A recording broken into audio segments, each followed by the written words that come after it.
आप के लिए मैं बहुत पहले से कह रहा हूं कि शिवलिंग पर चढ़े हुए बिच्छू की तरह आप हैं।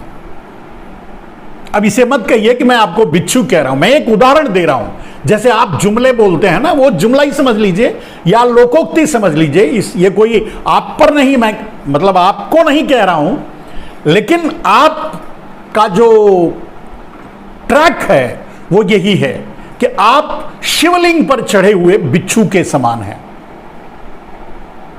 क्योंकि जैसे ही आम आदमी आपको वहां से धकेलने की कोशिश करता है, क्योंकि कोई भी दर्शनार्थी अगर जाएगा तो आप टपक दोगे, वो परेशानी होगी।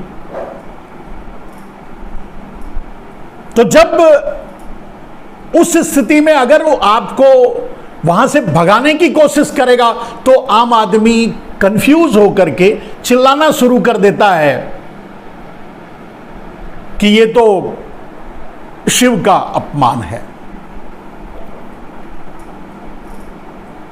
बड़ी सावधानी से आपको उस शिवलिंग से उतारना पड़ेगा, बड़ी सावधानी से।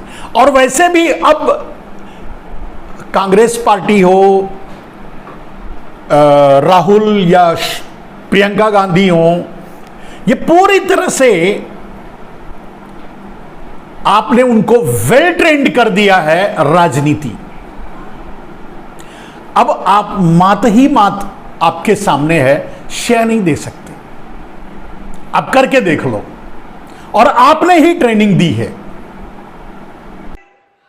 ये सोचते हैं कि आप एक बार चुनाव जिता देते हो तो कोई काम करने की जरूरत ही नहीं है।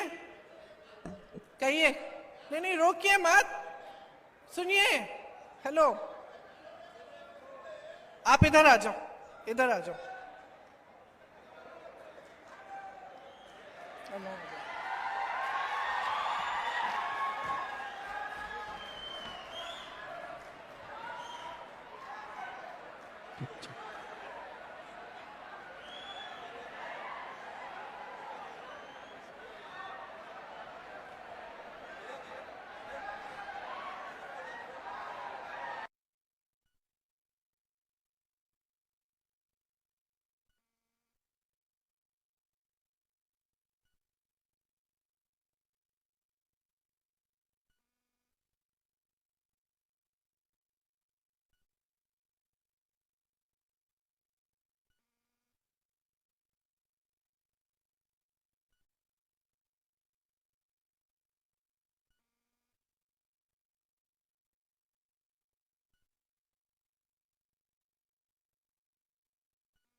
माफ करिए,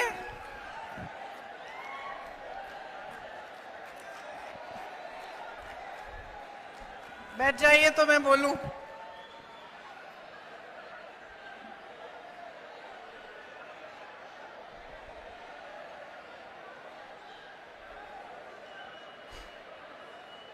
आपने वही बात बताई मुझे जिसकी चर्चा मैं कर रही थी। आपने वही बात बताई, धन्यवाद। आपने मुझे बताया कि महीनों से धरना कर रहे हैं, महीनों से इनकी कुछ मांगे हैं, धरना कर रहे हैं, और एक भी मंत्री, एक भी पदाधिकारी नहीं आया इनके पास इनसे पूछने के लिए कि किस लिए आप धरना कर रहे हैं। तो इन्होंने यही बात साबित की है जो मैं कह रही हूं। मैं कह रही हूं कि जब आप ऐसे लोगों को चुनते हैं, ऐसी सरकारें चुनते हैं जो भूल जाते हैं कि आपकी समस्याओं को सुलझाना उनका कर्तव्य है, उनका धर्म है। जब आपको गुमराह करने के लिए तमाम बातें उठाते हैं जिनसे आपका दिल जुड़ा है, लेकिन आपकी विकास की बात नहीं करते, आपके जॉब्स की बात नहीं करते, तो नुकसान किसका होता है? उनका तो नहीं हो रहा है, वो तो अपने महल बना ही रहे हैं, लूट रहे हैं आपको। तो नुकसान किसका हो रहा है? बताइए, किसका हो रहा है? आपका नुकसान हो रहा है। आपका नुकसान हो रहा है, आप होने भी दे रहे हैं और आप जाग नहीं रहे हैं। बीजेपी के नेता, प्रधानमंत्री से लेकर मंत्री, पदाधिकारी सब सत्ता को हासिल करने के लिए कुछ भी कर डालेंगे, जनता को कुचल डालेंगे, लेकिन सत्ता चाहिए। आज इनको सबक सिखाने का मौका है। समय आ गया है बहनों और भाइयों, बहुत हो गया है, बहुत इधर उधर की बातें हो गई हैं। तुम नौजवान हो, हाथ हिला रहे थे मुझे, तुम ये हरी टी शर्ट वाले, तुम नौजवान हो, तुम्हारे भविष्य का क्या होगा अगर तुम आज खड़े नहीं होगे, अगर तुम आज नहीं मांगोगे कि जो तुम्हारे प्रदेश में सरकार आए, बगैर तुम्हें लूटे, ईमानदारी से तुम्हारे प्रति समर्पित होकर तुम्हें जॉब दिलवाए, तुम्हारा विकास कराए, तुम्हारी किसान माता पिता को मदद करे, तुम्हारी मां को मदद करे, तुम्हारी बहनों को मदद करे, तो कौन मांगेगा और कब मांगेगा?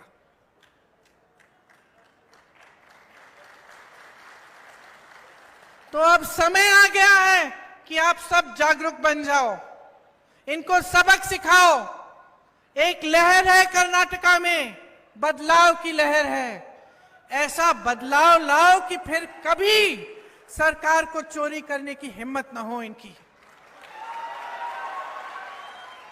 पूर्ण बहुमत लाओ, पूर्ण बहुमत, पूरी तरह से कांग्रेस पार्टी के एक एक विधायक को जिताओ, ताकि यहां जो सरकार बने वो आपकी सरकार बने, आपके सामने सर झुकाए, आपका आदर करे और कभी आपकी समस्याओं को सुलझाने से पीछे नहीं हटे। यही मेरा आग्रह है आपसे। वोट मांगने नहीं आई हूं, जागरूकता मांगने आई हूं। जाग जाओ, हमारे 4 उम्मीदवार हैं यहां।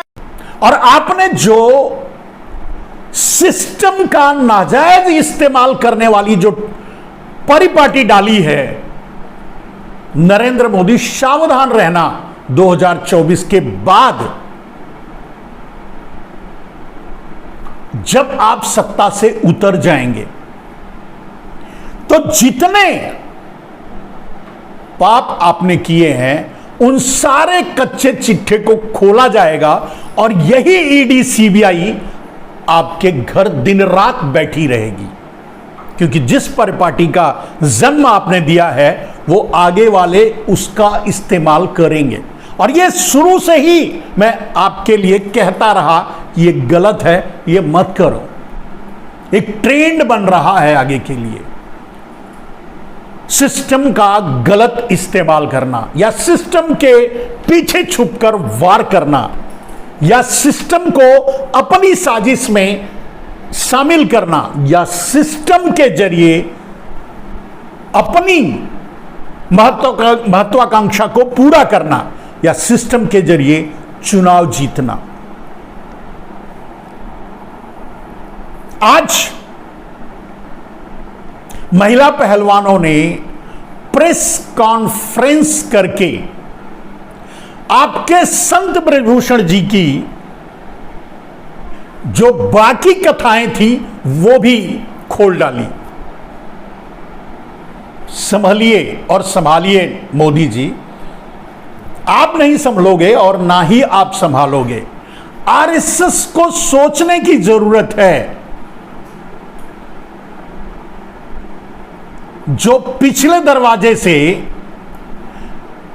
संजय शेरपुरिया जैसे या किरण पटेल जैसे अंडर कवर एजेंट के जरिए जो सरकार चला रही है आरएसएस, उसके लिए यह चेतावनी है। संभल जाए, आपसे जान छुड़ा ले। और वैसे मैं समझता हूं कि आरएसएस इस कोशिश में लग चुका है। मैं पहले भी बता चुका हूं कि आरएसएस ने ही अरविंद केजरीवाल को आपकी छवि धूमिल करने की, जैसा कि आपने कहा था, छवि धूमिल करने की सुपारी भी दे रखी है। परिणाम कब आएगा, कितना देर लगेगा। वैसे समय है, संभल जाइए नरेंद्र मोदी जी। आगे की राजनीति रहे ना रहे, मैंने एक बात और आपके लिए कही थी कि आप मार्गदर्शक मंडल में चले जाइए और राजनीति से दूर हट जाइए, यही आपके लिए उचित होगा। वरना राजनीति रहे ना रहे, आप प्रधानमंत्री रहे ना रहे, आप चुनाव जीते ना जीते, लेकिन ईडी और सीबीआई और आईटी में आपकी फाइल आपके जीते जी कभी बंद नहीं होगी। ये एक आम आदमी का जो विजन जो देख रहा हूं मैं, दिव्य रूप से, दिव्यदर्शी रूप से जो आने वाला समय है, एक आम आदमी का ये परसेप्शन है, इसे सावधान हो जाइए तो अच्छा रहेगा देश के लिए, देश के हित के लिए। क्योंकि आपसे सरकार चलने वाली नहीं है, आप प्रधानमंत्री के योग्य नहीं हैं। आपके सामने कहने के लिए भी है कि भाई 70 साल के बाद तो हमारे सभी लोग मार्गदर्शक मंडल में गए हैं, मैं भी जा रहा हूं। इससे बढ़िया रास्ता आपके लिए कोई नहीं है। जय हिंद।